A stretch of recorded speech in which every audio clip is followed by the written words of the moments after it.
Welcome to another episode of Mugman Reviews, where today I found one of the figures I wanted from this vintage wave, and somewhere in fucking Pennsylvania because I'm in college right now. It's fine. We're also joined by my roommate who wants to remain off camera. Wave to my roommate, but pretend like he doesn't exist as he's staring daggers into me.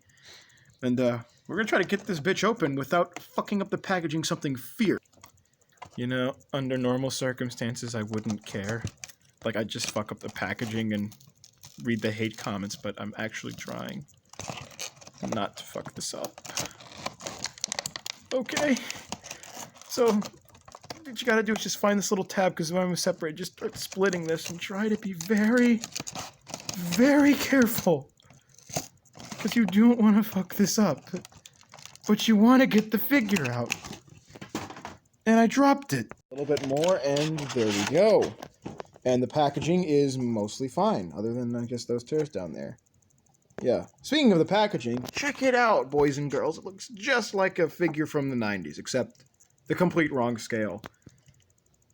And Spider-Man looks kind of more like he should, like, from the animated series. It's weird. He's supposed, like, this whole thing is based off, like, the animated series figures, yet this figure's more like a, if you look at him, like a Steve Ditko kind of Spider-Man, despite the glasses being opaque. And they're opaque in one panel. And you can see all the other figures in the way. But if you want to read that bio, you might want to pause that. And of course, we got this Toy Biz style head swapping thing. It's pretty cool. Now, time to get two of these, one of these, maybe one of these, and then skip the Daredevil, who's one of the best figures in the wave. I'm going to use some of these for customs. With this paper filled with warnings and I guess legal shit, but who wants that? All we got right now is our Peter Parker over here, and he is something, and he does have that new figure smell, but he's definitely something. But is it something good? Let's find out. Starting off the back with things I don't like. He has no interchangeable hands. All he's got are these grabbing hands, so he can go cup some guy's balls. Or maybe Mary Jane's. Shut the fuck up, Justin. This channel is not for kids. It's a toy, though. Oh my god, I'm gonna beat his ass. And also, these glasses are not removable unless you use some heat, which I might do, because I don't know. Unless I'm making a custom Kevin from Sin City, I don't see the point in keeping these glasses. I really don't. Peter Parker didn't wear glasses in college, and this is clearly like a college Peter Parker. You know, in like pseudo-animated series, because he did wear an outfit like this in the animated series. From time to time. It was either that, or did he? I know he wore, like, I think was a full, like, a fucking blazer, like a sports coat, with the sleeves rolled up, and a t-shirt, because that was the style in the 90s. Yeah, I paid like $21 for this, and by I paid, I mean my roommate had to help me out because my card wasn't working. Thanks, buddy. He does come with a camera and a Spider-Sense Spider-Man head, and sorry if the lighting is some shit.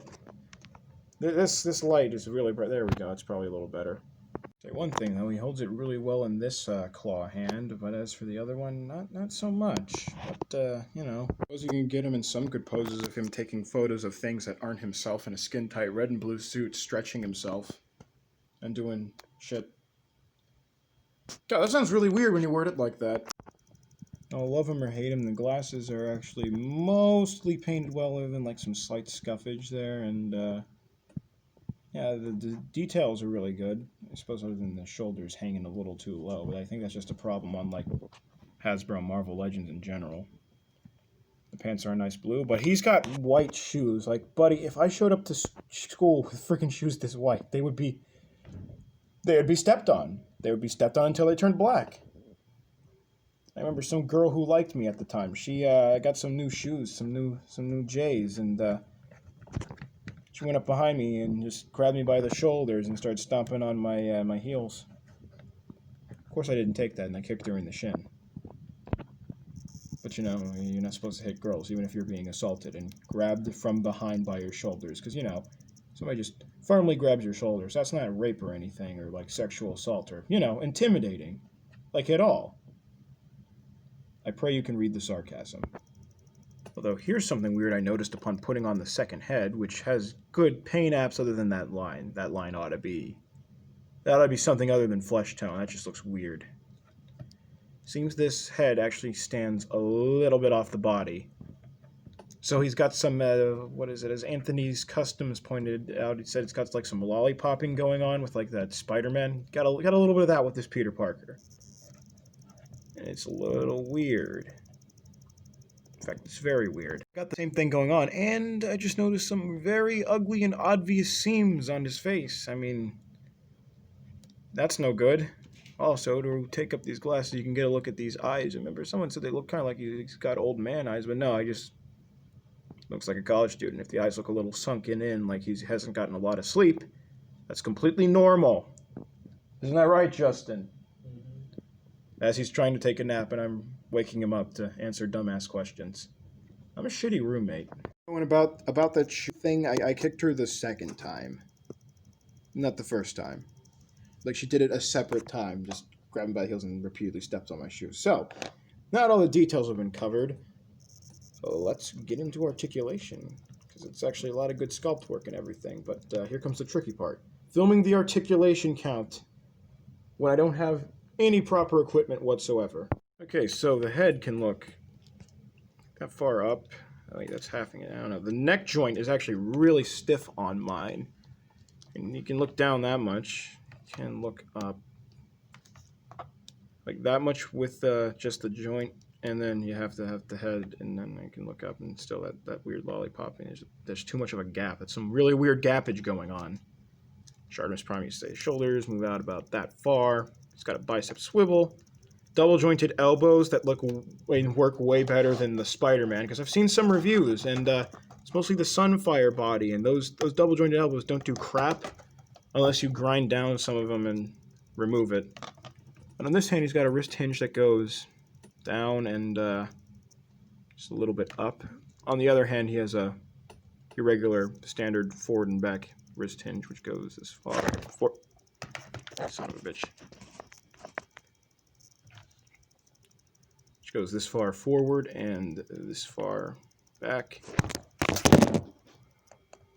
Alright, and he's got an ab crunch, which goes this far forward, pretty good, and this far back. It's not really hindered as much as I thought it would be by the jacket. Still say it's kind of better than the Spider-Man, because that diaphragm joint and mixed with an ab crunch still only does about that. But there's also no waist swivel, which this guy has waist swivel. I mean, come on, you can't get rid of the waist swivel. This is why I'm buying 2 of them, so I can try to put waist swivel in one of them. He's got a standard Marvel Legends thighs that go this far forward, far back, out about that far, thigh swivel, double jointed knees. Doesn't really have any rotation here, but he does have a hinge, a foot hinge that goes this far down, which is pretty good, and not that far up, but he does have Hasbro's style and ankle pivot for whatever it's worth. You know, it's pretty good. Now for the part I mostly have to film at home whenever I get back home, because I don't have too many figures with me. Here he is standing next to my custom Mezco Spider-Man, and of course the Spider-Man is a little taller. I think he's a little taller than all my Marvel Legends. Yeah, wait, have I uploaded the video on this guy yet? Huh, I suppose that's not the worst looking thing ever. Hey, wait, actually. That kind of nails the one panel Hasbro must have seen when they gave him these opaque glasses.